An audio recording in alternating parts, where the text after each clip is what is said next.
UPSC का फिर आप वो किस्सा सुनाइए जब आप स्क्रिप्ट जो आपने लिखा 12th फेल के लिए, how much of it is your personal life और how much of it is काल्पनिक था वो? दरअसल उतना स्कोप था नहीं स्क्रिप्ट लिखने में। मैं भी एक दो स्क्रिप्ट लिख रहा हूँ, उसमें स्कोप ज़्यादा मुझे मिल रहा है। उसमें क्या था कि अनुराग पाठक हमारा एक विद्यार्थी है, उसका नावल है 12th फेल, जो मनोज श्रद्धा के बारे में। उस नावल की एडिटिंग भी मैंने ही की थी, प्रूफ रीडिंग वगैरह, क्योंकि 12th फेल फिल्म उस नावल पर बेस्ड थी, तो इतना स्कोप नहीं था कि मैं बहुत क्रिएटिव होकर उसमें काट छाँट करूँ।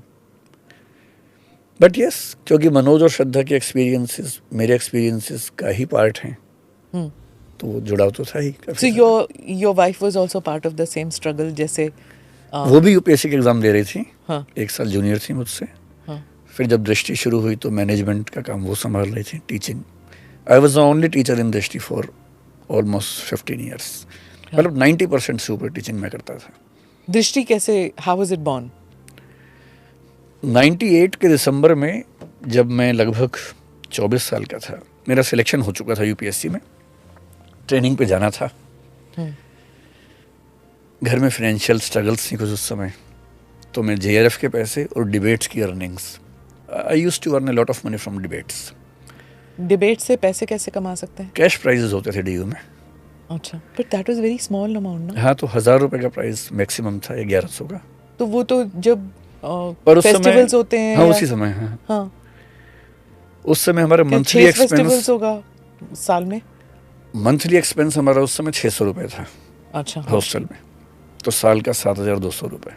हाँ, डिबेट्स हमारी सारी होती थी लगभग अक्टूबर से शुरू, दिसंबर जनवरी फरवरी बहुत ज़्यादा होती थी। इन 5 महीने में मैं लगभग 40 से 60 हज़ार रुपये कमा लेता था डिबेट से। अच्छा, तो आप ट्रैवल भी कर रहे होंगे फिर आईआईटी वगैरह के? खूब खूब खूब, दिल्ली के बाहर भी। दिल्ली, वो आईआईटी कानपुर का एक होता था। कानपुर में कभी नहीं गया, आईआईटी दिल्ली में कई बार गया। आईआईटी दिल्ली, हाँ, रॉन्डेवू, या I also took part in that. हाँ, उस समय वहाँ बड़े अच्छे डिबेटर्स भी थे। हाँ, सुहेल सेठ होता था उसमें। अच्छा, मैं उनसे कभी नहीं मिला। वाईएमसी में और रॉन्डेवू में वो जब अगर इफ़ आई सॉ कि वो सुहेल सेठ आ रहे हैं तो मैं अपना नाम डिलीट कर लेती थी, क्योंकि वो एक डिबेट होता था, एक होता था जस्ट अ मिनट, एक मिनट जैम में, तो मैं अपना नाम डिलीट करती थी। हाथ नहीं है सर, मैं वो आप एज पूछेंगे। अच्छा, एज आप मत बताइए, मैं अपना बताया था कि मैं 91 से 95 तक एक्टिव रहा हूँ सर्कल में। हाँ, तो उससे आई वाज बिफोर दैट।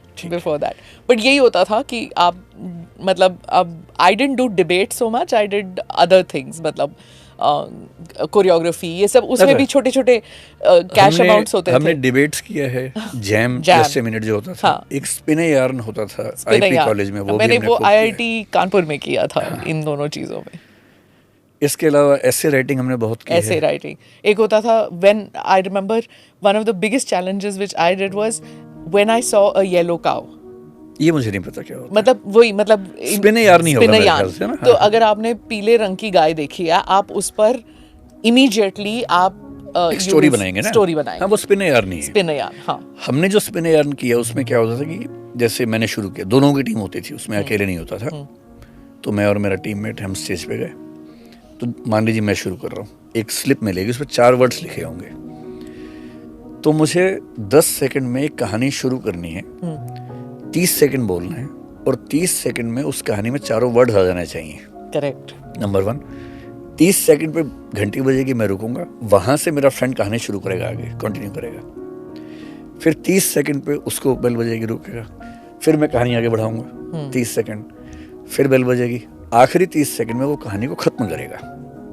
ये होता था स्पिन यार्न। तो उसमें हमारी टीम खूब प्राइज जीतती थी। विकास जी, कितना मजा आता था ना उस time. We didn't have that कि ओटीटी प्लेटफॉर्म पे कुछ देखें, इसी में मतलब I know a lot of this talent comes up की लंबी लंबी ट्रेन की जर्नी में, या फिर उसमें ये सब गेम्स खेल के हम लोग अपने आप के जो ये लेटेंट टैलेंट्स में कहूँगी, इट केम अप।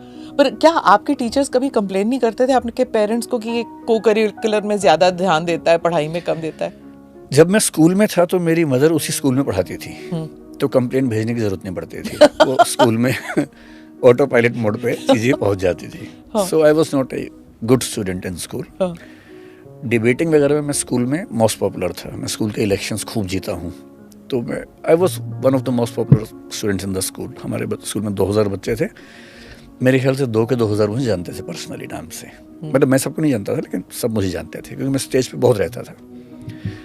मैं क्लासेस में बहुत कम ध्यान देता था, खराब था पढ़ने में, नंबर ले आता था फाइनल एग्जाम में क्योंकि मुझे ट्रिक्स पता थी कि 10-20 दिन पढ़े कैसे काम चलता है, वो आइडिया था।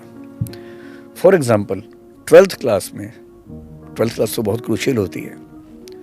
प्री बोर्ड एग्जाम में मेरे इकोनॉमिक्स में 100 में से 19 नंबर आए थे। ये भगवान, 19 marks in the same bat class. नहीं पढ़ा आपको? वो सब खूब पढ़ा है, बैट विकेट सब मैंने खूब खाई हैं। 12वीं क्लास में तो नहीं, लेकिन 7वीं 8वीं तक खूब पिटा।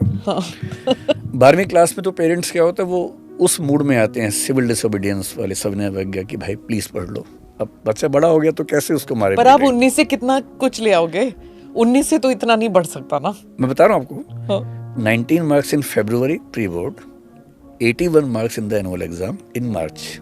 ओहो, ये सिर्फ 1 महीने का गैप है, क्योंकि मुझे विश्वास था कि वो विषय पढ़ने के लिए 2 दिन काफ़ी हैं, तो मैं क्यों पहले का टाइम खराब करूं अपना। बाद में 2 दिन पढ़ा, 3 दिन पढ़ा, हो गया। And I was a district topper in my commerce stream in class 12।